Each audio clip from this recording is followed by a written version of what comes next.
चलिए तो नया सवाल लिखिए।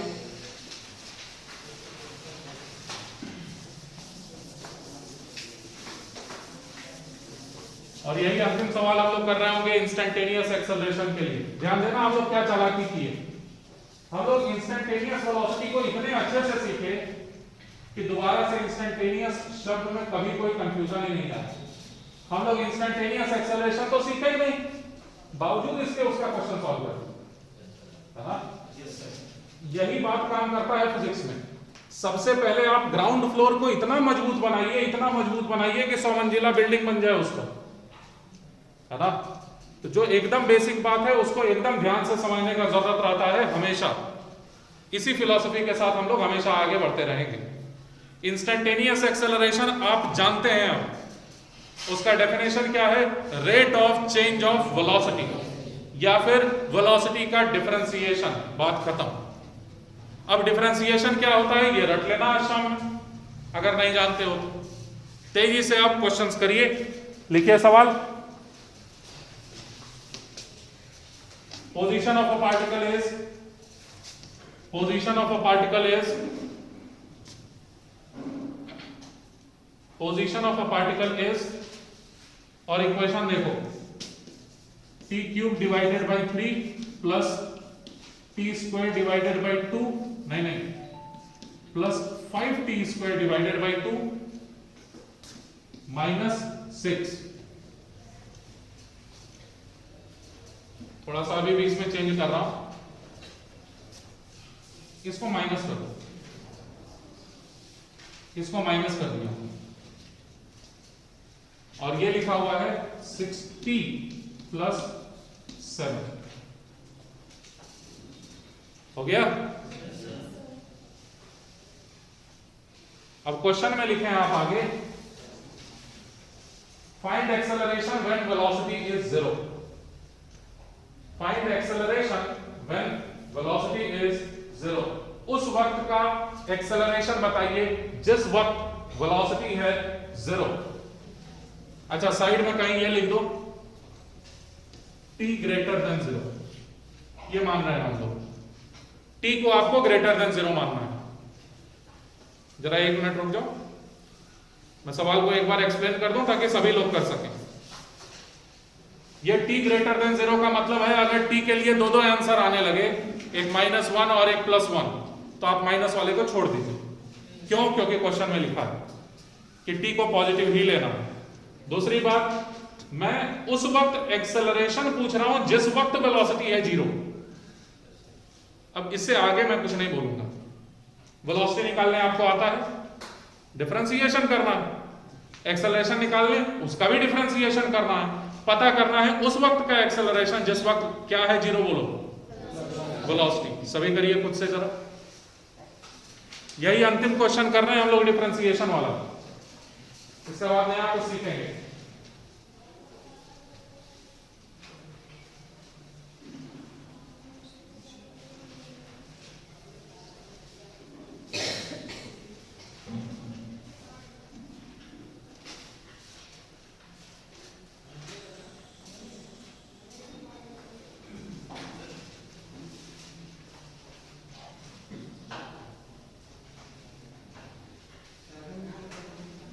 जल्दी करिए सभी भाई, कई लोगों को देख रहा हूं केवल बैठे हुए हैं। मेरे बोर्ड पर सॉल्व कर देने से मुझे समझ में आएगा, आपको नहीं आएगा।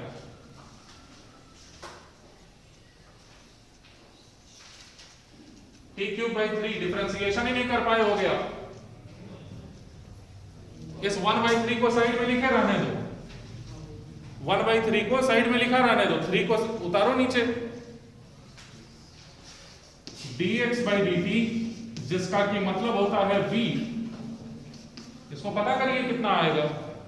1/3 अलग से लिखा हुआ रह जाएगा, t क्यूब का डिफरेंशिएशन बोलो 3t स्क्वायर होगा, प्लस नहीं माइनस 5/2 अलग से लिखा हुआ t स्क्वायर का डिफरेंशिएशन बोलो 2t, और माइनस 6t का डिफरेंशिएशन केवल 6।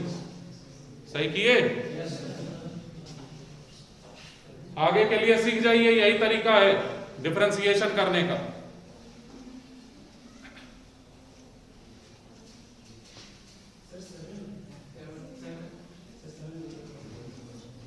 सही है ये।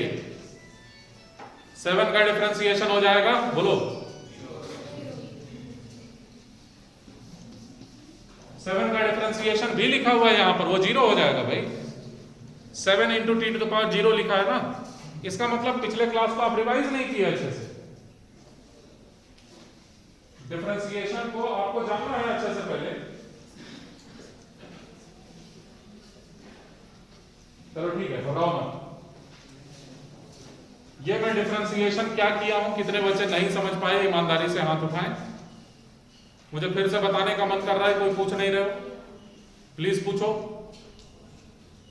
ठीक है, सभी समझ गए मानता हूं। 3 कैंसिल हो जाएगा, 2 कैंसिल हो जाएगा, सिंपल सा ये एक क्वाड्रेटिक इक्वेशन बन जाएगा। बनाए?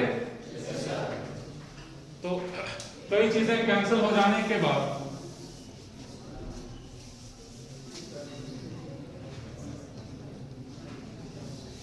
यही बचेगा, T square minus 5t minus 6। मैं मना किया हूं आपस में बात करने से स्ट्रिक्टली, और मैं ये भी बोला हूं कि ये बात नहीं है कि जरा सा बात कर सकते हैं, ये भी नहीं है। अब ये रहा इक्वेशन, इस इक्वेशन को कैसे समझा जाए कि कब 0 होगा। कर पाए हैं? इसको फैक्टराइज कर पाओगे? कितने इसको फैक्टराइज कर लोगे, हाथ उठाओ जरा। ठीक, बहुत बढ़िया, बहुत बढ़िया। बता दीजिए जरा, t के कौन से 2 वैल्यूज होंगे जिसके लिए ये dx by dt 0 हो जाएगा? 3 और 2। आ रहा है आंसर सबका? बैठो, 3 और 2 वाले हाथ उठाइए जरा। अरे डरना क्या इस बात से, बहुत अधिक गलत होगा, उससे ज्यादा क्या होगा? गलत हुआ 6 और 1 होगा, 6 और माइनस 1 होगा। आपको मिडिल टर्म स्प्लिट करने नहीं आता है। यहां 2 और 3 तब लिखेंगे जब यहां प्लस लिखा होता है।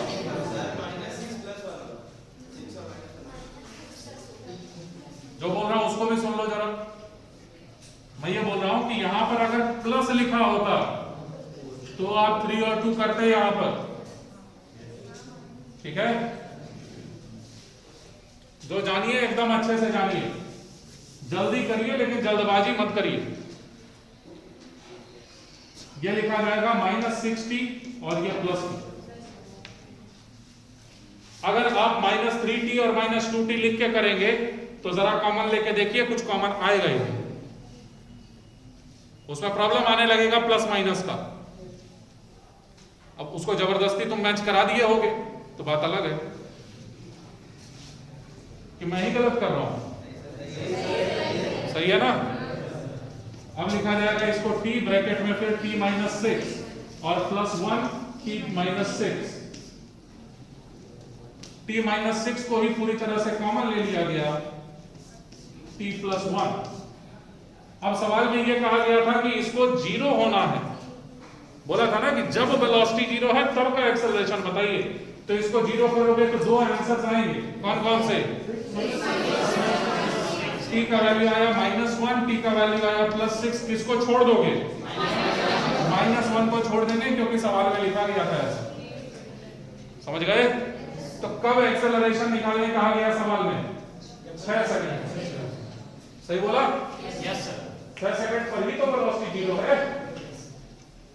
तो 6 सेकंड पर एक्सेलरेशन निकालने के लिए अब क्या करूं? ये जो b निकाला हुआ था उसका भी कर दीजिए। क्या बोलो? इसका क्या करना है? बोलते नहीं हो। dv by dt यानी डिफरेंशिएशन कर दीजिए। ये तो 5t लिखा है ना माइनस में। तो एक्सेलरेशन को अगर मैं a लिख रहा हूं तो इसको लिखने का तरीका होगा dv by dt। तुम बोलोगे सर इंस्टेंटेनियस एक्सेलरेशन तो पढ़ाए नहीं है, ऐसे ही चलती है पढ़ाई। थोड़ा सा बताया जाता है, आगे दिमाग लगाना जाता है। आगे वही बढ़ता है जो बोर्ड पर नहीं लिखा हुआ हो उसको भी देख ले। बोलो क्या बोल रही हो? आंसर सब लोग निकाल चुके हो ना? हाँ, टी स्क्वायर माइनस, तो ये 2t माइनस 5। अब जब कभी एक्सेलरेशन पता करना हो, ये तो फॉर्मूला ही निकाल दिया हम। टी का वैल्यू क्या रख दूं? 6। आंसर बना 7 मीटर पर सेकेंड स्क्वायर। कोई कंफ्यूजन हो किसी को, हाथ उठाएं। नए पेज से नाम लिखो टॉपिक का।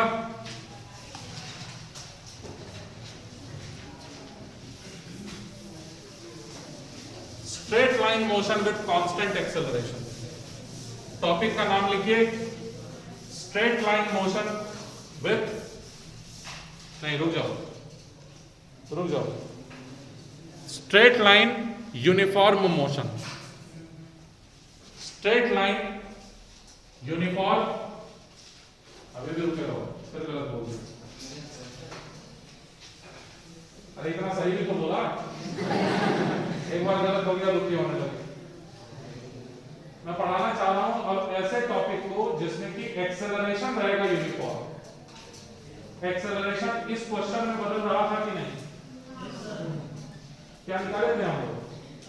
5t माइनस 6 निकाले थे ना ऐसा एक्सेलरेशन। तो अलग अलग t पर अलग अलग है। मैं ऐसे एक्सेलरेशन की अब बात नहीं करना चाहता, मैं ऐसा एक्सेलरेशन समझना चाहता हूं जिसमें कि एक्सेलरेशन रहे फिक्स वैल्यू। ठीक, तो straight line motion with uniform acceleration. Uniform मतलब होता है एक जैसा। यूनिफॉर्म पहन के स्कूल जाते हैं ना,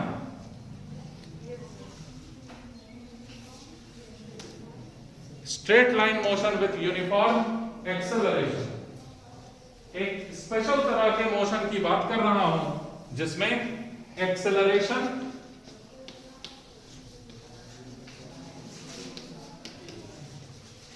फिर से लिखेंगे उसी के बारे में। Acceleration is constant. Acceleration is constant. समझ गए? मतलब क्वेश्चन वगैरह ठीक है, लेकिन हम लोग क्या चर्चा करने जा रहे हैं ये समझ गए कि नहीं? एक्सेलरेशन समय के साथ नहीं बदलेगा। चलो मान लेता हूं कि एक्सेलरेशन है a अगर, ठीक, तो थोड़ा सा मैं एक्सेलरेशन के बारे में डिस्कशन कर रहा हूं। एक्सेलरेशन जिसको मैं दिखाया करूंगा a से, अगर कहीं लिखा हुआ है a equals to 2 metre per second square, मान लो, सभी ध्यान से देखेंगे, सबके लिए नई बात है ना? और सभी ऐसे पढ़ाई करो जैसे ठीक यही सवाल जो मैं बोलूंगा अभी उसी पर आधारित सवाल हर एग्जाम में पूछा जाएगा। कुछ इस तरह से ही पढ़ाई करेंगे। एक्सेलरेशन मान लो कहीं पर लिखा हुआ है किसी चीज का एक्सेलरेशन है 2 मीटर पर सेकेंड स्क्वायर। इसका मतलब समझाने की कोशिश करता हूं। इसका मतलब हुआ 2 मीटर पर सेकेंड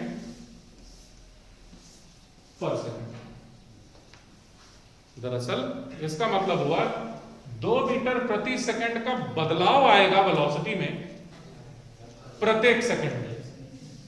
मतलब शुरुआत में अगर किसी की वेलोसिटी 0 है और यही एक्सेलरेशन है तो 1 सेकंड में बदलाव आएगा 2 मीटर पर सेकंड का। समझे बात? फिर से इतने से का चेंज आएगा वेलोसिटी में प्रति सेकंड। 1 सेकंड में कितने का चेंज आएगा बोलो वेलोसिटी में? 2 मीटर पर सेकंड। 2 सेकंड में कितने का चेंज आएगा? 4 मीटर पर सेकंड। 10 सेकंड में कितने का चेंज आएगा? 1 सेकंड में 2 का चेंज आया तो 10 सेकंड में 20 का चेंज आ जाएगा। शुरुआत में कोई 0 वेलोसिटी से जा रहा था अगर, तो 1 सेकंड बाद इसी पार्टिकल की वेलोसिटी हो जानी है 2 मीटर पर सेकंड। 1 और सेकंड के बाद इसी की वेलोसिटी हो जानी है 4 मीटर पर सेकंड। 50 सेकंड के बाद वेलोसिटी हो जानी है 100 मीटर पर सेकंड। ऐसे हम लोग समझा करेंगे इस एक्सेलरेशन का मतलब। समझ गए? लिखो क्वेश्चन। हो गया, पढ़ा लिया मैं, अब क्वेश्चन करेंगे। A particle moves with acceleration. A particle moves with acceleration. A particle moves with acceleration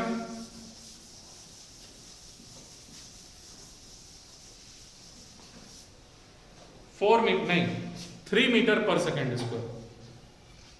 A particle moves with acceleration 3 meter per second square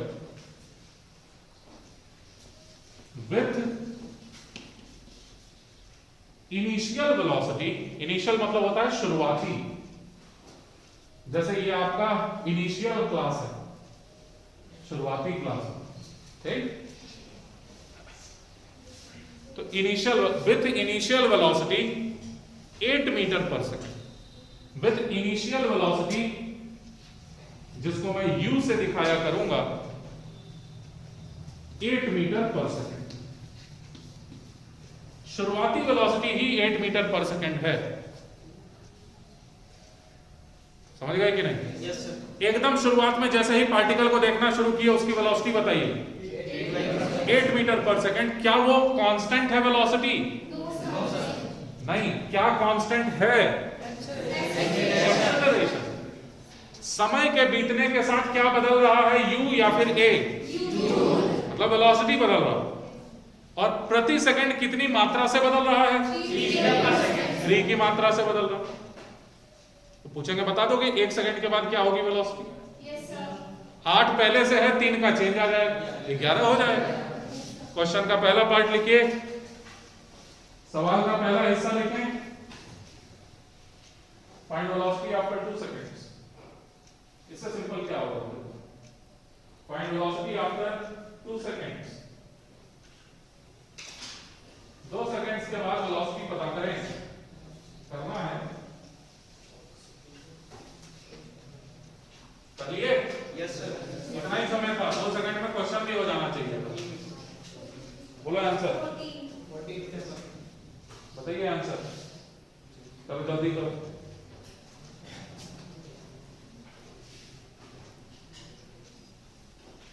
कितना आंसर है? पहले सेकंड में 3 का चेंज, फिर अगले सेकंड में फिर से 3 का चेंज, कुल मिला के कितने का चेंज? 6 का चेंज, है ना। मैं ये कह रहा हूं कि शुरुआत में 8 मीटर पर सेकंड है और एक एक सेकंड में, इसको ऐसे ही समझा करो तुम, 3 मीटर पर सेकंड, तुम ऐसे ही समझा करो, लिखा भले रहे पर सेकंड स्क्वायर। एक एक सेकंड में 3 का चेंज आएगा। अच्छा, अगर माइनस में लिखा होता तो मतलब घट रहा होता, ठीक है ना। तो एक सेकंड के बाद 8 का 11 हो जाएगा, फिर अगले सेकंड में 11 का 14 हो जाएगा, फिर अगले सेकंड में 14 का 17 हो जाएगा। समझ रहे हैं मतलब एक्सेलरेशन का? ये चौक को छोड़ देता हूं मैं, देखो इसकी वेलोसिटी लगातार समय के बीतते के साथ बदलते गई, वेलोसिटी बढ़ते चली गई और हर सेकंड में 10-10 का चेंज आता है, वहां उसका नंबर आएगा। अभी फिलहाल यही है। 8 में क्या ऐड किए आप? 6 मीटर पर सेकंड ऐड किए। वो 6 कैसे निकाले? हमने देखा 3 मीटर पर सेकंड स्क्वायर का एक्सेलरेशन है, गुना कर दिए किससे, बोलो? 2 सेकंड से। कुछ गलत? ये कितने नहीं समझ पाए, हाथ उठाओ। नहीं बोला था? अच्छा, देखिए ये दरअसल लिखा हुआ है इंक्रीज, कितनी मात्रा में वेलोसिटी बढ़ेगी, ये लिखा हुआ है। अब 1 सेकंड में बढ़ता है 3 से, तो 2 सेकंड में बढ़ेगा कितना से? 6 से बढ़ेगा। वही तो लिखा हूं मैं यहां, बस यूनिट के साथ लिख दिया तो डरने लगे। ऐसा कुछ नहीं है, सेकंड सेकंड कैंसिल हो जाएगा और ये साफ लिखा हुआ है 6 मीटर पर सेकंड का इंक्रीमेंट आएगा, बढ़ोतरी होगी 6 से वेलोसिटी में, और पहले से वेलोसिटी ये लिखी हुई। अब समझे? यही आया फाइनल वेलोसिटी 2 सेकंड के बाद, और इस आंसर को निकाल लेने के बाद कितना आया आंसर? 14 मीटर पर सेकंड। इस आंसर को निकालने के बाद लिखिए in general case, in general case, in general case, in general case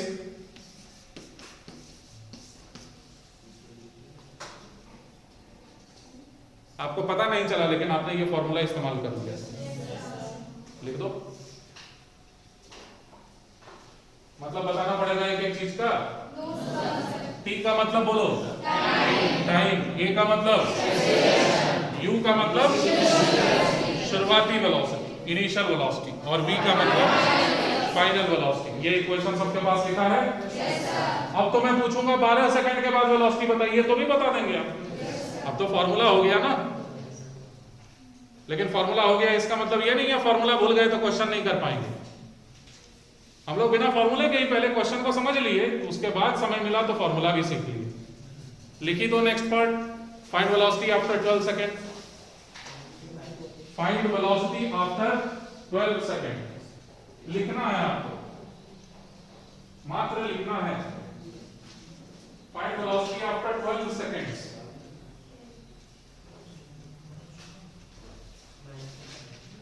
लिखना समझते हो? लिखना, बोलना नहीं है। आ गया आंसर? कुछ था ही नहीं इसमें। 8 मीटर पर सेकंड का इनिशियल वेलोसिटी प्लस एक्सेलरेशन का वैल्यू 3 मीटर पर सेकंड स्क्वायर, अगुने बोलो 12 सेकंड्स। आ गया आंसर?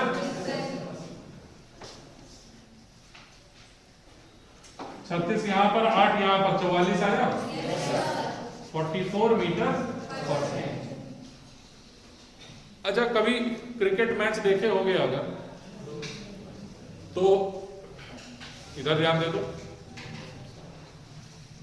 अगर आप क्रिकेट मैच देखे होंगे तो आप देखे होंगे ऐसा, उसमें अक्सर एक ग्राफ बनाया जाता है जिसमें दिखाते हैं कि ऐसे करके इंडिया का रन बढ़ रहा है, जैसे जैसे ओवर बढ़ रहा है ऐसे ऐसे इंडिया का रन बढ़ रहा है। देखे होंगे कभी? यहां पर भी तो वैसा ही कुछ है, जैसे जैसे समय बीत रहा है वेलोसिटी बढ़ रही है कि नहीं?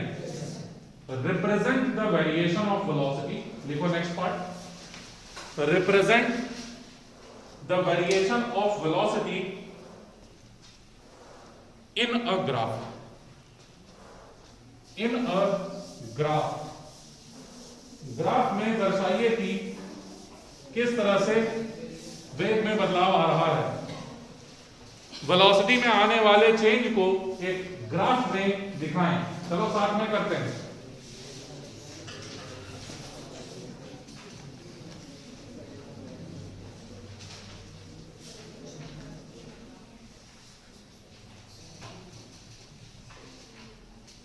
इधर देखो,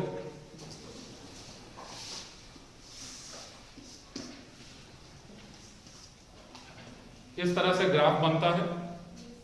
यहां पर लिखना पड़ता है कि क्या आपने माना है वाई एक्सिस में, यहां पर मैं वेलोसिटी माना हूं और यहां पर टाइम। आजकल हम लोग एक स्पेशल ग्राफ के बारे में बात कर रहे हैं। आजकल हम लोग एक स्पेशल ग्राफ के बारे में बात कर रहे हैं और हम लोगों की पूरी कोशिश है कि ग्राफ ऐसे करके जाए, ठीक है? लेकिन वो ऐसे जा ही नहीं रहा है, वो ऐसे जा रहा है। कौन से ग्राफ की बात कर रहा हूं? अरे कोरोना वायरस के ग्राफ की बात कर रहा हूं। हम लोग चाह रहे हैं ऐसे ना जाए, वो ऐसे जाए, या फिर उससे भी बेहतर ऐसे चला है। तो वेलोसिटी टाइम ग्राफ के बारे में बात कर रहे हैं, लेकिन याद रखना ग्राफ का मतलब फिजिक्स का कोई टॉपिक नहीं होता। ग्राफ केवल चीजों को समझने का एक नजरिया है। बिना नंबर्स का इस्तेमाल किए हम लोग एक डायग्राम से समझते हैं कि क्या चीज बढ़ रहा है, क्या चीज घट रहा है ना? ग्राफ कोई फिजिक्स का टॉपिक नहीं है। ग्राफ चीजों को समझने का एक तरीका है, और यही काम से, यही ट्रिक से हम लोग वेलोसिटी के बदलाव को समझने की कोशिश करेंगे। तो एकदम शुरुआत का मतलब टाइम t इक्वल्स टू 0, इसका मतलब 1 सेकेंड, इसका मतलब 2 सेकेंड, इसका मतलब 3 second and so on. 0 second पर वेलोसिटी कितनी? पहले सुना जाता है, फिर सोचा जाता है, फिर बोला जाता है। आप ठीक उल्टा करते हैं, पहले बोलते हैं, फिर सुनते हैं, उसके बाद समय मिलता है तो सोच लेते हैं। पहले सुनना है, सोचना है, उसके बाद बोलना। क्या है? शुरुआती वेलोसिटी बोलो 8 मीटर पर सेकेंड। एकदम शुरुआत वाला वेलोसिटी यहां पर 8 है मान लो कहीं, ठीक। अच्छा 1 सेकंड बीत जाएगा तो भी 8 ही रह जाएगा क्या? अगर मान लो 8 ही रह गया होता वेलोसिटी, अगर 8 रह गया होता वेलोसिटी, तो इसका मतलब ऐसे ग्राफ चला गया होगा। समय बीत रहा है बावजूद इस बात के 8 का 8 बना हुआ है, लेकिन ऐसा नहीं है।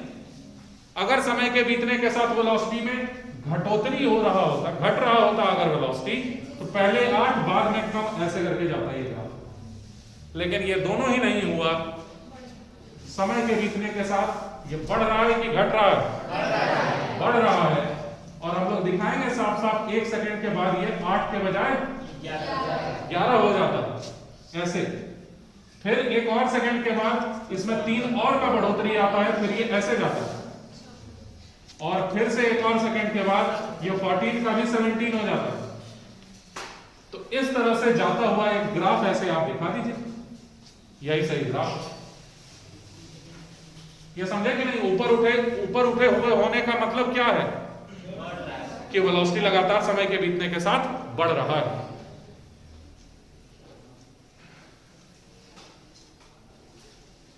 बच्चों ये वेलोसिटी टाइम ग्राफ था।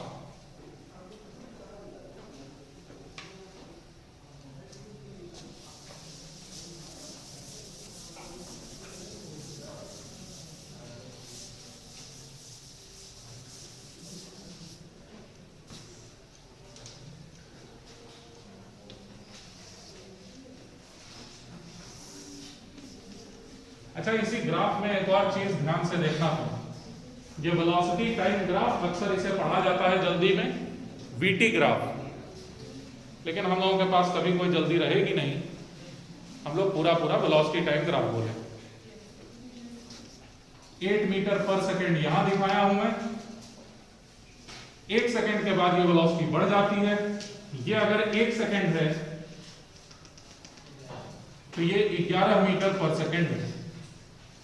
फिर एक और सेकंड बीतता है और वेलोसिटी में फिर से परिवर्तन आता है।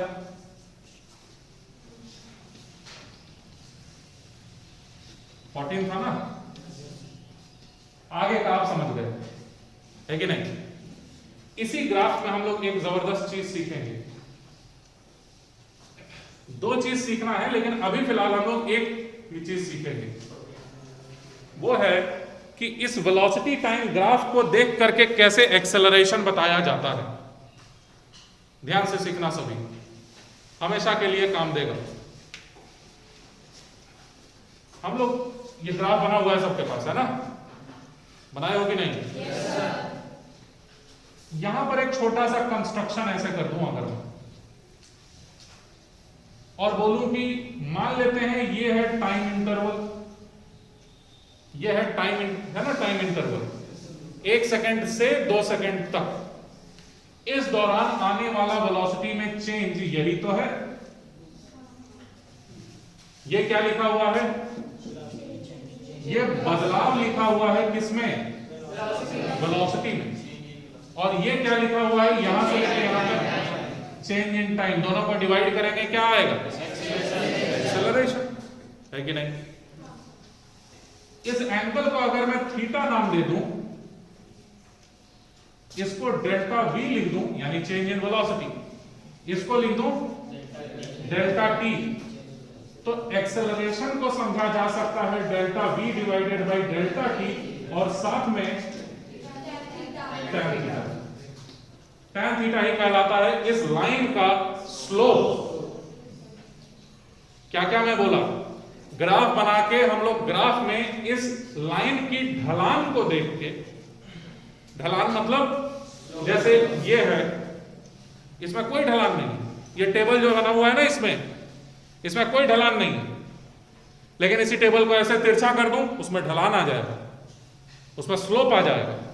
स्लोप का मतलब होता है ये समतल रेखा से जितना भी एंगल बना रहा है उसका टैन थीटा। ठीक, यहां पर जो लाइन बना हुआ है उससे यही तो एंगल दिखाया हमें, थीटा। ये दिख रहा है थीटा। इस थीटा का टैन थीटा निकालोगे तो आपको मिलेगा, क्या मिलेगा? एक्सेलरेशन। उसी को स्लोप बोल दो। तो ये डायग्राम नया बनाया हुआ होना चाहिए आपके पास। ये नया डायग्राम बनाइए और साफ साफ लिखिए ए बराबर delta we by delta T, फिर tan थीटा, और इसी को फिर लिखिए, यही कहलाता है स्लोप। हमने सीखा वेलोसिटी टाइम ग्राफ में स्लोप क्या बताता है, थक गए सब? वेलोसिटी टाइम ग्राफ में स्लोप क्या बताता है? एक्सेलरेशन। बहुत बढ़िया। जैसा डायग्राम बनाया हो बोर्ड पर वैसा ही डायग्राम आपके पास बना हुआ हो, और रट जाओ इस बात को।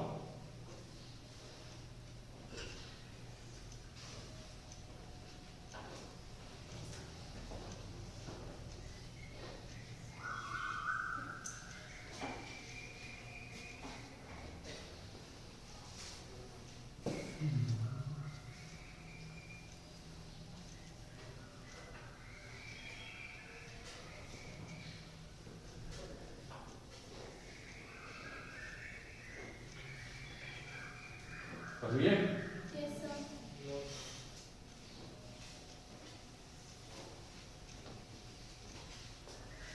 इसको मैं बोला हूं डेल्टा बी, इसको बोला हूं डेल्टा टी, बाकी सभी इक्वेशन में लिखा हुआ। अच्छा, कोई जरूरी है क्या कि 1 से लेकर 2 के बीच में ही डेल्टा टी लिया जाए? आप कहीं भी ले लेते सेम थीटा होता ना। अच्छा बताओ, tan थीटा का वैल्यू कितना है? 1 2 3 4 5 में कितना वैल्यू है? 1 2 3 4 5 में कितना आंसर आएगा tan थीटा का वैल्यू इस क्वेश्चन में?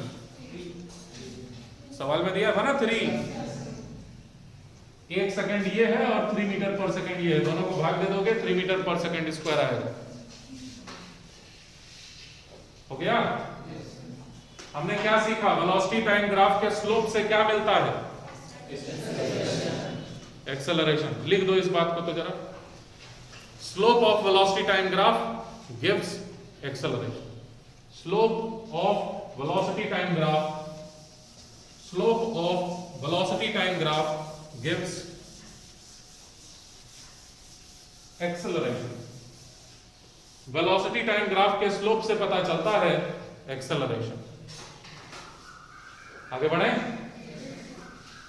चलो नया चीज सिखा रहा हूं, लिखने का जरूरत अभी नहीं है, ध्यान से सुनेंगे सब। कठिन है, पूरी ताकत लगा देना समझने के लिए। मुझे पता है आप इधर देख रहे हैं, इसका मतलब ये नहीं है आपका दिमाग भी यहीं पर है। हो सकता है आप कुछ और सोच रहे हो, ठीक है? तो ऐसा ना करना, कुछ कठिन बताने जा रहा हूं, पूरा फोकस यहां पर रहे। आपके मन में कोई सवाल अगर आता है तो जब मैं अपनी बात कंप्लीट कर लूंगा उसके बाद आप हाथ उठा के पूछेंगे। मान लेते हैं 5 लोग हैं, ये एक पर्सन है, 5 लोग हैं। इसके पास 1 टॉफी है, इसके पास 2 टॉफी है, इसके पास 3 टॉफी, इसके पास 4 टॉफी, इसके पास 5 टॉफी। मेरा सवाल ये, कुल मिला के कितना टॉफी हुआ? कुल मिला के कितना टॉफी हुआ? ऐड करना हो अगर कितना आ जाएगा? 15 ही आएगा ना। कुल मिला के 15 टॉफी। लेकिन इसको जोड़ने का एक नया तरीका भी हो सकता है कि आप ऐसे करके जोड़ दें, और मान लीजिए कि सबके पास 3-3 टॉफी हो,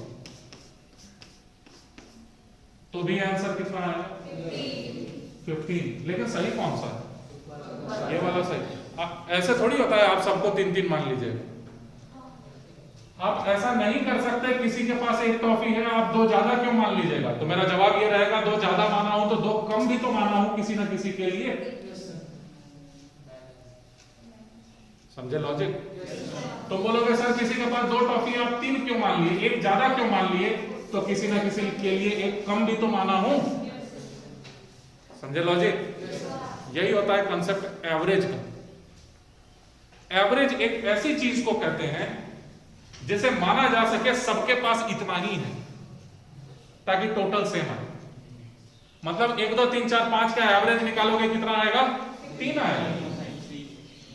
एवरेज का मतलब होता है एक ऐसा नंबर जिसको माना जा सके सबके पास इतना ही है, ताकि आंसर सेम आए। समझ गए सभी? मान लो, अच्छा कोई जरूरी नहीं 1 2 3 4 5 तो मेरे मन में आया मैं बोल दी। 1 2 3 4 5 के बजाय 10 20 30 40 50 भी दे सकता था मैं, ऐसे में 30 30 30 30 मानना पड़ता। अच्छा, ये लॉजिक याद रखना, कहीं कहीं ज्यादा माना हूं तो उतनी ही मात्रा में कहीं ना कहीं कम भी माना हूं, तो बातें बैलेंस्ड है बिल्कुल। और ठीक मिडिल वाले वैल्यू को मैं हर जगह मान लिया हूं कि सेम। आ जाइए फिजिक्स में, अब चॉकलेट छोड़ के जो हम लोग क्वेश्चन सॉल्व कर रहे थे उसमें शुरुआत में पार्टिकल 8 मीटर पर सेकंड से जा रहा था, 1 सेकंड के बाद पार्टिकल 11 मीटर पर सेकंड से जा रहा है, 14 मीटर पर सेकंड से जा रहा है। ठीक है, वेलोसिटी बदल रही है कि नहीं लगा। तो अब कोई भी दिया हुआ टाइम इंटरवल क्यों ना हो, मतलब टाइम t इक्वल्स टू 0 से शुरू करके, ये 1 सेकंड है, ये 2 सेकंड पर का वेलोसिटी है। मैं अगर तुमसे ये बोलूं कि बताइए टोटल कितना डिस्प्लेसमेंट हो,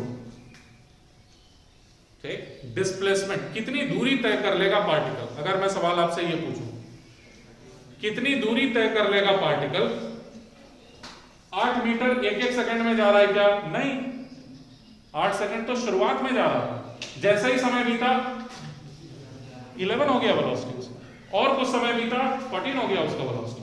लेकिन बस मैं आपको यह समझाना चाहता हूं, इस वेलोसिटी को माना जा सकता है जैसे कि पूरे समय के अंतराल के लिए सेम। तुम बोलोगे सर 11 कैसे मान सकते हैं आप, शुरुआत में तो 8 था वेलोसिटी, आप ज्यादा क्यों मानिएगा, हम कभी ना कभी कम भी तो माने। समझे कि नहीं लॉजिक?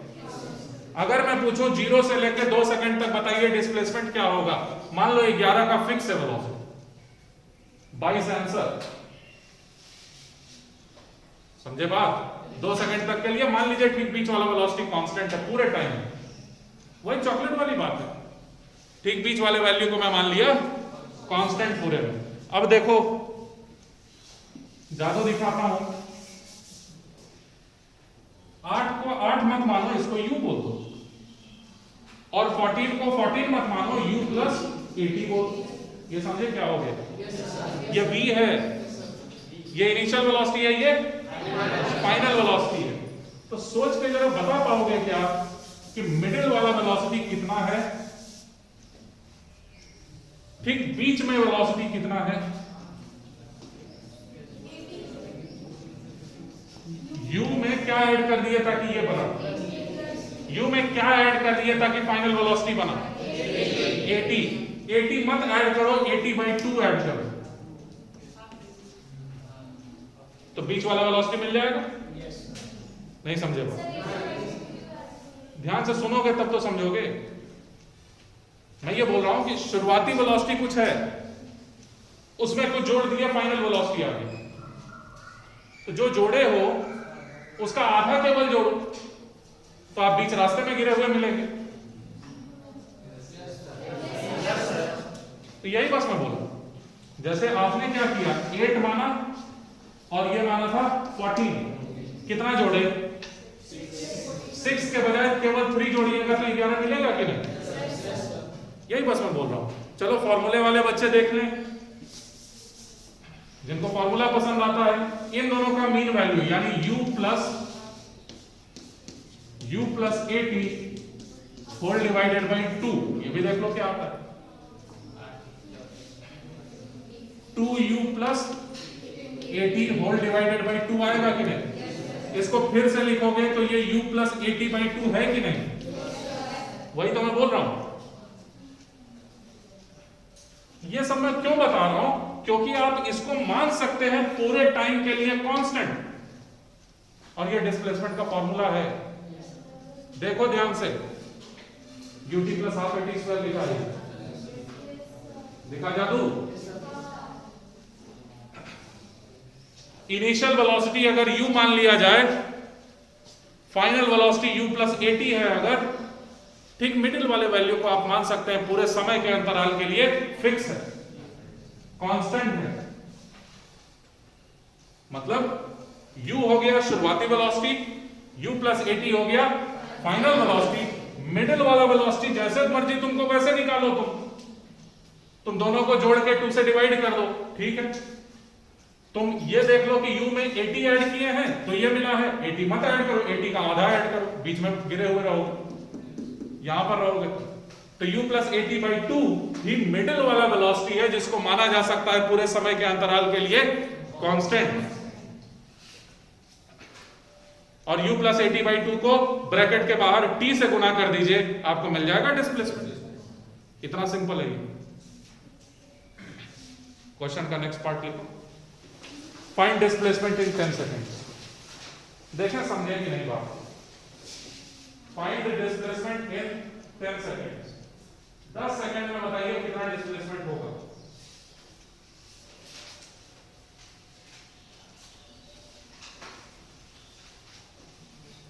जल्दी करो, 10 सेकेंड में होने वाला डिस्प्लेसमेंट पता करें।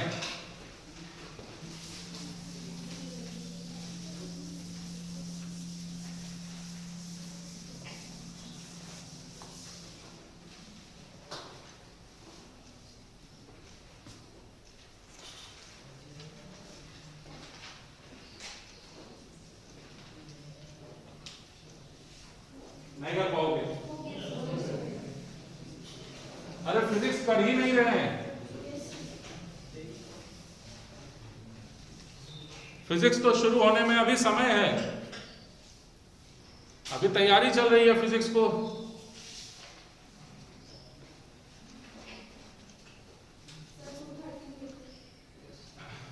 चलिए सॉल्व करते हैं। शुरुआती वेलोसिटी बोलो, 8 मीटर पर सेकंड है कि नहीं।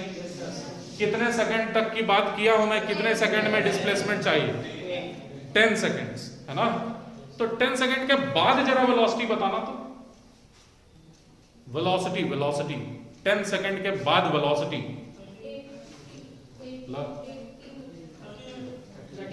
पहले जागिए थोड़ा। एक्सेलरेशन दिया हुआ है क्वेश्चन में, इनिशियल वेलोसिटी दिया है। 10 सेकंड के बाद वेलोसिटी पूछूंगा, नहीं बता पाओगे, बोलो 38। सुन रहे हो कि नहीं सभी? 38 मीटर पर सेकंड आएगा 10 सेकंड के बाद का वेलोसिटी, 38 मीटर पर सेकंड। लेकिन समझिए बात को, आप आपस में बात बिल्कुल मत करो। मैं फिजिक्स पढ़ा ही नहीं रहा हूं अभी, फिजिक्स का नंबर आएगा और फिजिक्स बहुत ही कठिन है। देखिए ध्यान से, पहले दिन आपको 8 रुपए मिले पॉकेट मनी, अगले दिन आपको 11 रुपए मिले पॉकेट मनी, अगले दिन आपको 14 रुपए मिले पॉकेट मनी। इसी तरह करते करते 10वें दिन आपको, मैं तो यही पढ़ा रहा हूं ना तब से, तो कुल मिला के जोड़ के कितना पॉकेट मनी हो जाएगा आपके पास? आपके पास एक तो उपाय है, सबको जोड़िए, है कि नहीं। या फिर दूसरा उपाय है कि ठीक मिडिल वाला वैल्यू जो कुछ भी होगा, मुझे नहीं पता क्या होगा, जो कुछ भी ठीक मिडिल वाला वैल्यू होगा वही मान लीजिए रोज मिला। मैं बोलूंगा कि जब कम मिला तो ज्यादा क्यों माने, तुम बोलोगे सर जब ज्यादा मिला तो कम भी तो माने, तो सब बैलेंस्ड है। तो वो क्या वैल्यू है जिसको माना जा सकता है कांस्टेंट पूरे समय के अंतराल के दौरान? 8 की 38 दोनों के ठीक बीच वाला। कैसे पता करोगे ठीक बीच? 8 में क्या जोड़े थे, 38 आया, 30, 15 जोड़ो, ठीक बीच वाला मिल जाएगा। या तो ऐसे सोचो, या तो इन दोनों को जोड़ के किससे भाग दे दो, 2 से, सेम आंसर आएगा। बोलो 23 मीटर प्रति सेकंड एक ऐसी वेलोसिटी है जिसको मान सकते हैं आप पूरे समय 10 सेकंड के लिए, बोलो कांस्टेंट। और 10 सेकंड के लिए अगर इस वेलोसिटी को मान लिया जाएगा कांस्टेंट, आंसर आएगा 230 मीटर पर सेकंड।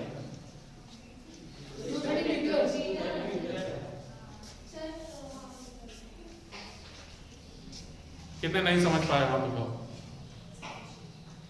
कितने नहीं समझ पाए ऐसे हाथ उठाओ, बहुत बढ़िया। कितने समझ गए हाथ उठाओ। ठीक, चलिए अभी हम लोग जस्ट समझ जाएंगे। आप लिखिए in general case, in general case. अच्छा, अगर तुम क्लास 11th में होते ना, मैं तुमको ऐसे नहीं बताता, मैं तुमको डिराइव करवाता ताकि स्कूल की परीक्षा में आप लिख सकते, और स्कूल के परीक्षा में जो लोग कॉपी चेक करते वो आपको नंबर दे पाते, और घर पर आप डांट नहीं सुनते। ऐसे इसलिए बता रहा हूं ताकि आप कॉम्पिटिटिव एग्जाम में क्वेश्चन सॉल्व कर सकें। वहां समय का ही तो गेम है पूरा, है ना। चलिए, तो इस तरह से कई सारी तमाम चीजें आएंगी रास्ते में। हम लोग लिख रहे हैं क्या क्या लिखे, इन जनरल केस, मतलब अब फॉर्मूले में बात करते हैं। चलो अभी समझ जाएंगे सभी, घबराओ मत। इन जनरल केस u है अगर initial velocity, u plus at है अगर फाइनल वेलोसिटी, तो ये दोनों लिख देने के बाद, या ऐसे लिख दो, ये दोनों लिख देने के बाद एवरेज वेलोसिटी यानी मिडिल वाला वैल्यू आप डायरेक्ट कैसे लिख सकते हैं, इन दोनों को जोड़ करके बाई 2 कर दो, देखो कितना आता है। करिए जरा अच्छे से।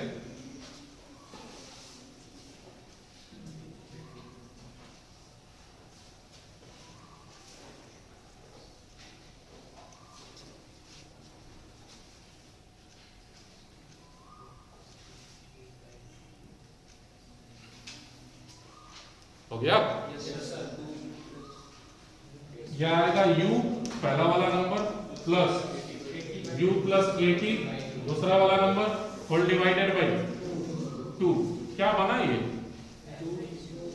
ये ज्यादा कुछ नहीं, u प्लस 80 बाई 2 ही तो लिखा है, 2u प्लस 80 लिखा है, दोनों को अलग अलग 2 में डिवाइड कर दो, यही आ जाएगा। ये नहीं समझ पाए तो हाथ उठाओ जरा। ठीक है, ये एक ऐसी वेलोसिटी है जिसे मान सकते हैं पूरे t टाइम के लिए कांस्टेंट। ये बात को लिखिए, this average velocity, this v average लिख दो, this v average can be considered, माना जा सकता है कि this v average can be considered constant, this v average can be considered constant for the time t, for the time t, for the time t, to give correct displacement, to give correct displacement, to give the correct displacement। इसी velocity को माना जा सकता है पूरे समय के अंतराल के दौरान कांस्टेंट, ताकि सच में एक बार में सही डिस्प्लेसमेंट निकल जाए टी टाइम के दौरान। तो ये वेलोसिटी है, ये डिस्प्लेसमेंट नहीं है ये, लेकिन एक ऐसा वेलोसिटी है जो कि पूरे समय के लिए है कांस्टेंट। तो इसको टी से गुना करके आ जाएगा, क्या बोलो, डिस्प्लेसमेंट आ जाएगा, उसका फॉर्मूला मिल जाएगा। फिर लिख दीजिए सो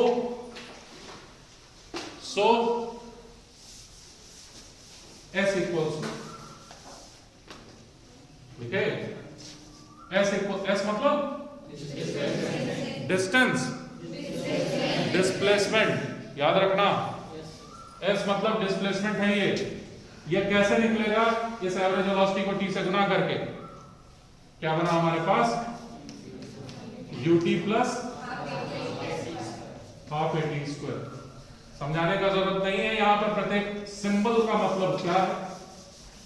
u का मतलब इनिशियल वेलोसिटी, a का मतलब एक्सेलरेशन, t का मतलब बोलो टाइम, s क्या है लेकिन डिस्प्लेसमेंट।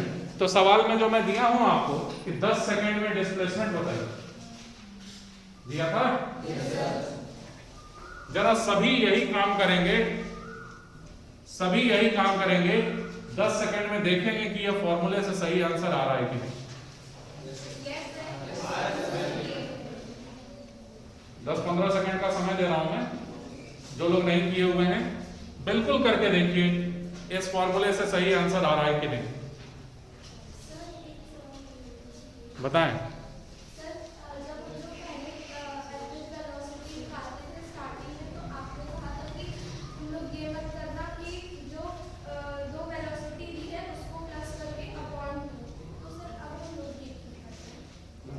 ठीक है, बैठिए।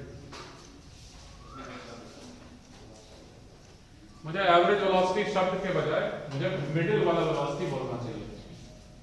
जैसे 1 2 3 4 टॉपिक्स को ऐड कर रहे थे ना, तो मिडिल वाला जो भी वैल्यू था उसको मान लिए सब जगह फिक्स है, तो ठीक वैसे ही मिडिल वाला वेलोसिटी को हम लोग उठा के मान लिए हैं पूरे के लिए फिक्स है। लेकिन वो मिडिल वाला वैल्यू एवरेज हो भी सकता है कई बार एवरेज नहीं भी हो सकता। इस बार वो एवरेज है, तो इसमें भी ऐसा हो सकता है कि इसमें भी कई बार हो या ना। नहीं, यूनिफॉर्मली एक्सेलरेटेड मोशन में नहीं होता है, ठीक है। देखो भाई,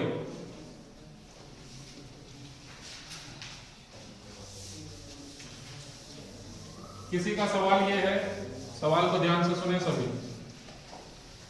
किसी का सवाल यह है कि क्या हम लोग हर बार ठीक बीच वाले वैल्यू को मान सकते हैं क्या कांस्टेंट है? चलो करके देख लेते हैं। मान लो पहले आदमी के पास 1 स्क्वायर टॉफी है, कितना टॉफी हुआ? 1। दूसरे के पास 2 स्क्वायर टॉफी है, तीसरे के पास 3 स्क्वायर टॉफी, चौथे के पास 4 स्क्वायर टॉफी, पांचवें के पास 25 टॉफी। समझे कैसा वेरिएशन है? क्या मैं ऐसा मान सकता हूं सबके पास 3 स्क्वायर टॉफी है? इस बार काम नहीं करेगा। मिडिल वाला जो लिखा हुआ चीज है वही एवरेज होगा हर बार, गारंटी नहीं है, लेकिन इस स्पेशल केस के लिए काम कर जाता है। जैसे जैसे थोड़े और बड़े होंगे हम लोग अलग अलग तरह के सवाल करेंगे। ये थोड़ी सी कठिन बात है जो कि हम लोग समझ जाएंगे।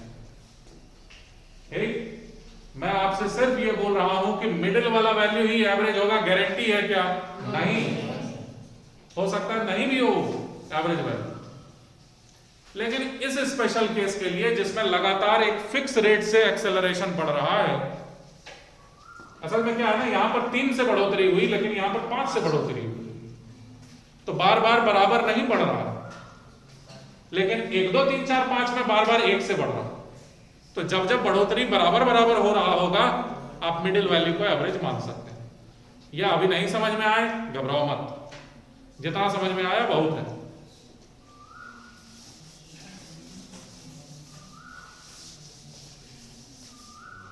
कर लिया है सभी? समझ में भी आ गया क्या? क्या है फॉर्मूला? 2 फॉर्मूला सीख गए अभी तक। B इक्वल्स टू बोलो U प्लस 18, लेकिन S इक्वल्स टू,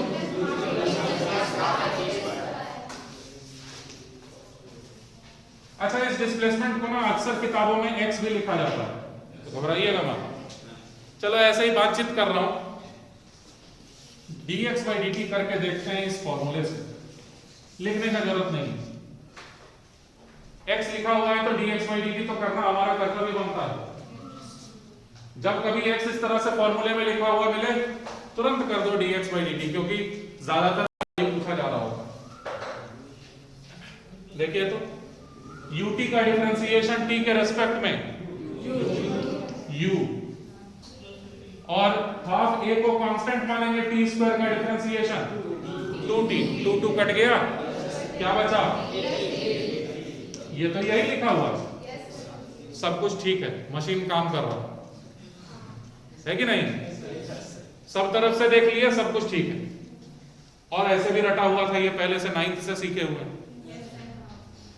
आगे बढ़े, लिखो नया सवाल। A particle starts from rest. A particle starts from rest. इसका क्या मतलब हुआ? शुरुआत में पार्टिकल का वेलोसिटी बोलो, शुरुआत में ठहरा हुआ था particle with constant acceleration.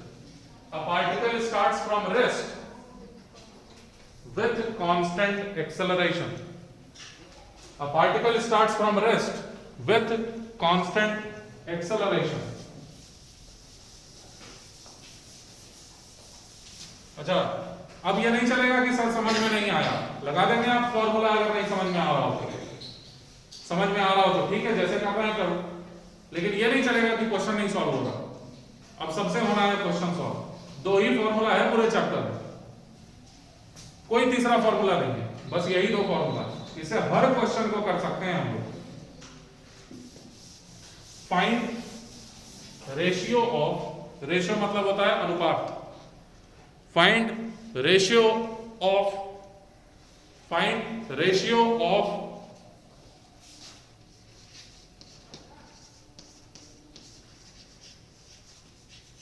find the ratio of displacement in first second,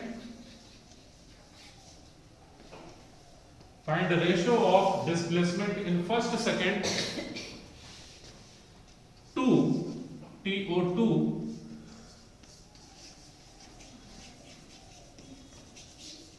displacement in next second. जो तुमको समझ में आ रहा है तो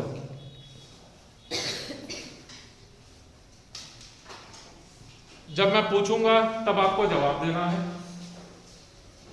उससे पहले सॉल्व कर लेते हो तो मान लेना गलत है, ताकि अगर सच में गलत हो तो सही हो जाए। जो समझ में आ रहा है तो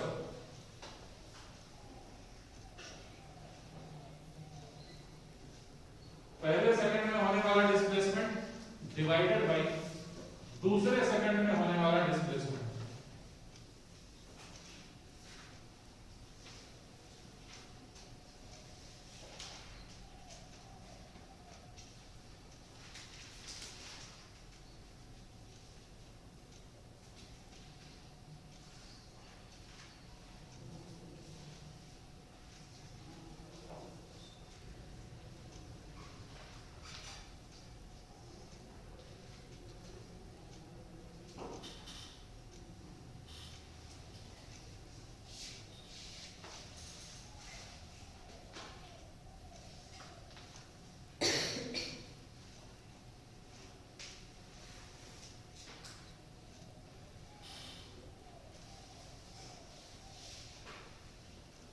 कितने कर लिए आप बताओ? ठीक है, सभी करिए। जिन्होंने कर लिया मान लीजिए गलत है।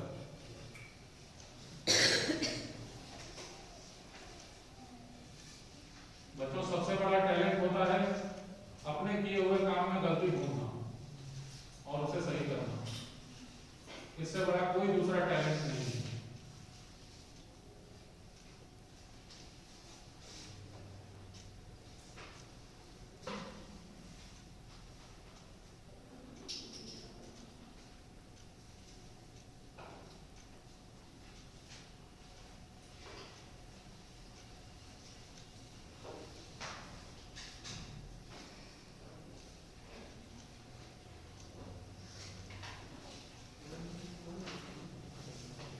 सही आंसर है 1:4। आप बताओ कितने सही किए? सबका गलत। ठीक से करो। मैं अगर बोल रहा हूं ना कि अपने सॉल्यूशन को गलत मानिए तो बहुत गहरी बात है ये। 1:1 वाले हाथ उठाओ जरा। हाथ ऐसे नहीं उठाते हैं, ऐसे आशीर्वाद देते हैं, ऐसे हाथ उठाया जाता है। हाँ गलत है, ढंग से करो। जिसका जो भी आंसर आया हो भले ही सही हो, आप मानो ना कि गलत है और उसमें गलती ढूंढो। नेक्स्ट सेकंड का मतलब तो समझो।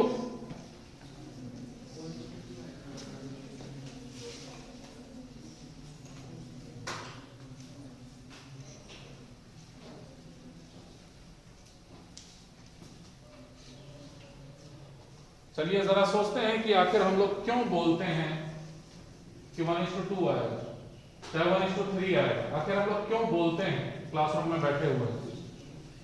ताकि हम लोग अपने आप को इंटेलिजेंट साबित कर सकें अपने दोस्तों के बीच, इसीलिए बोलते हैं ना। आखिर सॉल्व करते हुए बगल वाला सॉल्व कर रहा है और हम लोग क्यों बोलते हैं 1:5 आएगा? क्यों बोलते हैं हम लोग? ताकि हम लोग दोस्तों को बता सकें कि तुमसे इंटेलिजेंट हूं मैं। यही कारण है ना। उसका जरूरत क्या है? आप क्लासरूम में बैठे हुए हैं, चाहे आप लाइव वीडियोस देख रहे हैं, ठीक, आप इंडिपेंडेंट अपने आप को पढ़ाई करता हुआ माने। आपको ना समझ में आए डायरेक्ट पूछिए, अगर आपको समझ में आ जाए आप बिल्कुल सॉल्व करिए क्वेश्चन को ढंग से। आपस में किसी तरह का कोई इंटरेक्शन नहीं होना चाहिए। अगर एक आदमी एक गड्ढे को खोदता है 10 मिनट में, दो आदमी मिलकर गड्ढे को खोदेंगे तो 5 मिनट में खुदा जाएगा गड्ढा। एक क्वेश्चन को एक आदमी सॉल्व करता है 10 मिनट में, दो आदमी मिल जाएंगे, कभी नहीं सॉल्व होगा वो। समझो बात को, ठीक है। और दो आदमी मिलकर अगर क्वेश्चन को सॉल्व भी कर दिए तो दोनों को लगेगा कि मैंने सॉल्व किया, जबकि एग्जाम में दोनों में से किसी से नहीं होगा, क्योंकि दूसरा वाला है नहीं ना। समझ पा रहे हैं मेरी बात को? तो जब कभी पढ़ाई करिए पूरी तरह से इंडिपेंडेंट होकर पढ़ाई करिए। जब तक समझ में ना आए आगे मत बढ़िए, ठीक। जब एकदम एग्जाम नजदीक आ जाए तब भले आगे बढ़ जाइए, नहीं समझ में आए फिर भी, क्योंकि कंप्लीट करना है, रिवीजन करना है, बहुत काम रहेगा। लेकिन अभी कम से कम शुरुआत में हर चीज को खुद से समझ के आगे बढ़िए, दोस्तों की मदद से नहीं। खैर, मैं सिर्फ आपको यह समझाना चाहता हूं फर्स्ट सेकंड और नेक्स्ट सेकंड का क्या मतलब है। चाहे सॉल्व हुआ चाहे नहीं सॉल्व हुआ, सभी इधर ध्यान दो। अगर मैं बोलूं पहला दिन और अगला दिन, इसका मतलब यह है क्या कि एक दिन और 2 दिन। पहला दिन मतलब फर्स्ट वाला डे, और नेक्स्ट वाला डे मतलब दूसरा वाला दिन। एक है 25 तारीख तो दूसरा है 26 तारीख, है ना। इसका मतलब क्या है? फर्स्ट सेकंड का मतलब है t = 0 से लेके t = 1 सेकंड, और अगले सेकंड का मतलब है t = 1 सेकंड से t = 2 सेकंड तक। तो क्या इस टाइम इंटरवल के लिए t का वैल्यू 2 मान लोगे फॉर्मूले में? s = ut + ½ at² में t का वैल्यू सेकंड वाली यहां से यहां तक पता करना है डिस्प्लेसमेंट, t का वैल्यू 1 ही मानेंगे। 1 मिनट और दे रहा हूं मैं, अगर तुमको लगता है सही कर सकते हो तो कर लो, अपने बेस्ट पर रहो और ऐसे बिहेव करो जैसे सच में एग्जाम में बैठे हो।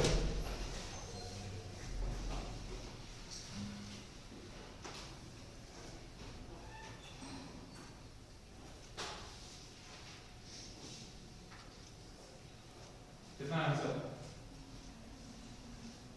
कैसे निकाले?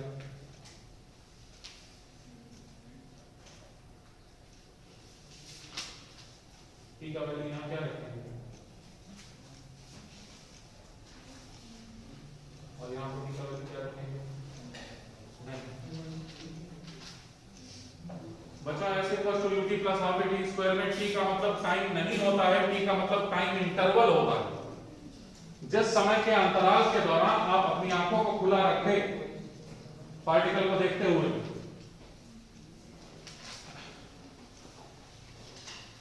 चलो ज्यादा परेशान नहीं करना चाहिए तुम लोगों को।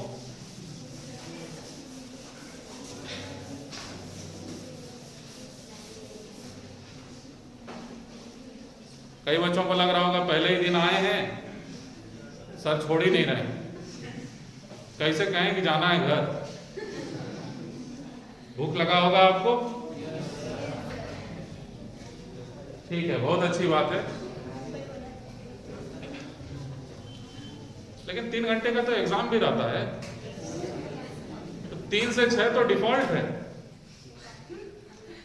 15 मिनट का बीच में ब्रेक दिया तो 6:15 तक जाएगा। उससे भी ज्यादा हो गया क्या? कितने थक गए हाथ उठाओ। चलिए, हाथ उठाने का ताकत है ना, तो क्वेश्चन कर सकते हैं।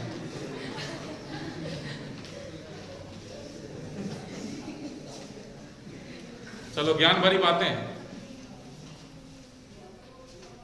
तुमको यकीन नहीं होगा मैं अभी क्या बोलूंगा, तुमको एकदम लगेगा कि मैं गलत बोल रहा हूं, लेकिन तुमको 4-5 साल बाद समझ में आएगा ये बात। पढ़ने से कोई थक नहीं सकता। It is impossible to get tired from studies. Impossible है पढ़ने से थकना। आप अगर एकदम गौर करोगे, एकदम ध्यान से सोचोगे कि क्यों हमारे अंदर थकान आती है, आप पढ़ रहे होते हो, उसके बाद कोई दरवाजा नॉक कर देता है, आप उठते हो, जाते हो, खोलते हो दरवाजा, उसके बाद मान लो दूध लेने के लिए तुम गए, दूध ले लिए और उसके बाद फिर दोबारा से बैठे पढ़ने के लिए। अब तुम्हारे दिमाग को सोचने का मौका मिल गया है कि हमारे पास थकने का ऑप्शन है, ठीक है। अब आप सोच सकते हो कि अब थक गए, अब थोड़ी देर बात करें, या फिर आप पढ़ते पढ़ते कॉपी के अंतिम पेज में कुछ डिजाइन बनाने लगे। पढ़ाई से आप थोड़ा सा भी डिस्ट्रैक्ट हो गए, आपके दिमाग को सोचने का मौका मिल जाएगा कि हम तो थक चुके हैं, हमारे पास थकने का एक ऑप्शन है, हम पढ़ाई में ब्रेक ले सकते हैं। मैं ये बोल रहा हूं कि जब तुम पढ़ रहे थे तुम्हारे पास सोचने का मौका कैसे मिल गया तुमको कि तुम थके हुए हो, ठीक है। पढ़ते पढ़ते कोई नहीं थक सकता, ये एक फैक्ट है। जो बनारस के बेस्ट डॉक्टर्स होंगे जाके उनसे पूछो कि वो जब पढ़ाई किया करते थे, जैसे सुनने में लगता है ना 12 घंटा पढ़ रहे थे, वो लगता है बहुत बड़ी चीज है 12 घंटा पढ़ना। कुछ नहीं है 12 घंटे पढ़ना अगर आप ढंग से पढ़ रहे हो तो, ठीक। लगातार अगर आप चीजों को समझ करके, लगातार आप खुद से क्वेश्चंस को अगर सॉल्व कर रहे हो, हर तरह के डिस्ट्रैक्शन को हटा करके, सबसे बड़ा डिस्ट्रैक्शन मोबाइल फोन, कई पुराने लोगों के लिए टीवी हुआ करता था डिस्ट्रैक्शन, ठीक है, या फिर दोस्त वगैरह। अगर आप हर तरह के डिस्ट्रैक्शन से अलग होकर के अगर आप पढ़ाई कर रहे हैं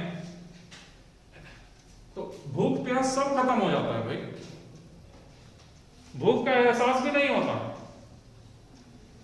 और यही सही तरीका होता है पढ़ाई करने का। अगर आपने जरा सा भी सोचा कि आप थक सकते हैं या फिर ब्रेक ले सकते हैं, मतलब आप उस वक्त जब सोचे ना ब्रेक ले सकते हैं, उस वक्त तो आप नहीं पढ़ रहे थे। हाँ, सबके लिए आपके सामने किताब भले खुला हुआ था, लेकिन सच में मुझे पता है कि आप पढ़ नहीं रहे थे उसको। पढ़ा मैं भी हूं, मुझे भी पता रहता है कि कब पढ़ रहे होते हैं, कब नहीं पढ़ रहे होते हैं, ठीक। दिमाग में ये चल रहा होता है कि फेसबुक पर कुछ लिखा हूं, कमेंट आया होगा क्या,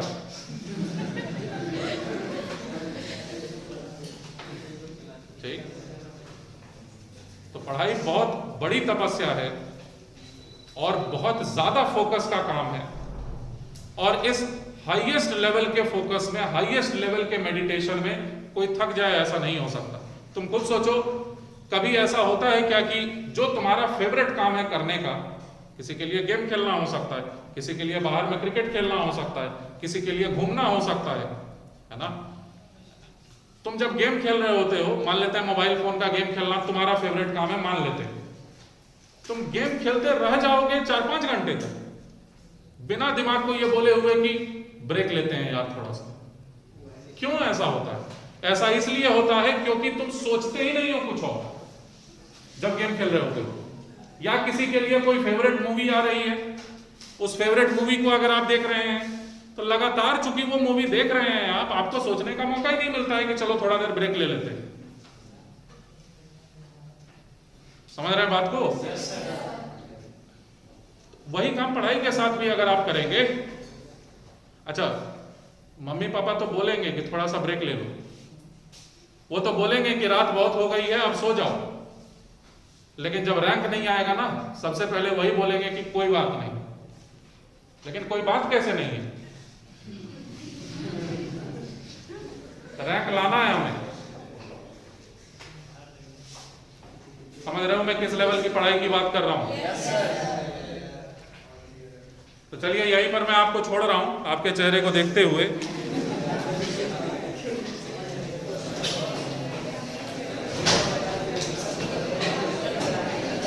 सही आंसर जानना है क्या? 1:3 वाले हाथ उठाओ, यही सही है। 1:3 सही जवाब है।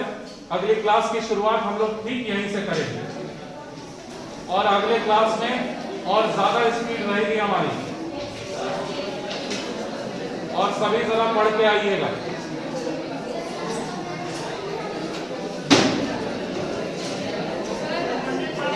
एक मिनट, अरे 1 मिनट और सुन लो।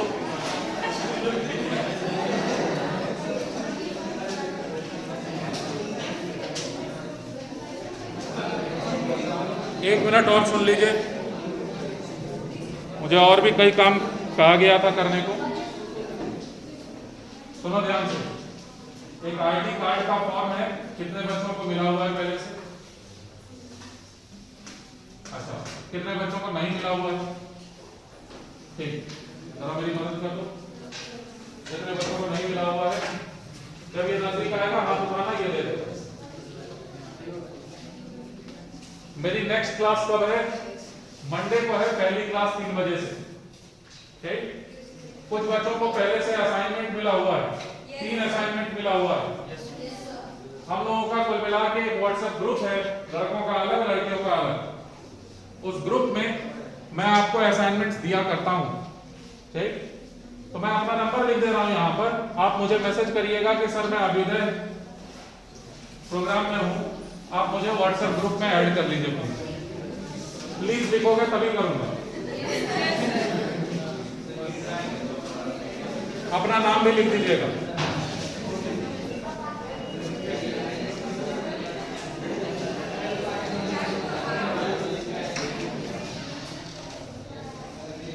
और 3 असाइनमेंट्स हैं, तीनों असाइनमेंट्स को आपको कंप्लीट करना होगा।